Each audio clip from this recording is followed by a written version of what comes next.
Welcome to our channel. Today we how to transfer WooCommerce mobile app settings after migrating host, detailed guide step by step clearly. To begin transferring WooCommerce mobile app settings after migrating your host, first, ensure that you have a complete backup of your current settings. Log into your WordPress dashboard on the new host. Navigate to the WooCommerce settings page. Export your existing settings from the previous host if available. If you have a backup in CSV or JSON format, locate that file on your computer. In your WordPress dashboard, look for the option to import settings. Select the file you saved earlier and upload it to your new site. Once uploaded, verify that the settings appear correctly in the sections of the WooCommerce settings page. Next, check your WooCommerce mobile app settings separately. Log in to your WooCommerce mobile app. Go to the settings section of the app. Look for an option to connect your app to the new site.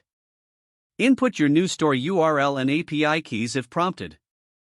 Ensure that your API settings are properly configured in the WooCommerce settings on your WordPress site. Test the connection to confirm the app syncs with the new host. Once the settings and API are confirmed, customize any additional settings as needed. Make sure they are correctly set up on the new host to ensure smooth transactions. Lastly, test your website and the mobile app to confirm everything is functioning properly. If you encounter any issues, troubleshoot by checking logs or consulting your hosting provider. Once everything is confirmed to be working well, your WooCommerce mobile app settings are successfully transferred. If the page does not load, refresh the browser or try again in a private or incognito window. Make sure you are using the correct email address, then retype it carefully to avoid small typos.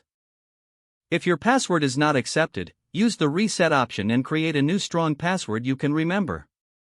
Check your spam folder for verification or security emails, then complete any requested confirmations. Enable two-factor authentication if available to improve account security and reduce unauthorized access risk. After signing in, review your profile details so your contact information and settings are accurate and current. If you see an error message, note it down and try again after restarting your device and internet connection. Log out when you finish, especially on shared devices, to keep your account and payment information secure. Don't forget to like this video and subscribe to our channel for more step-by-step tech guides.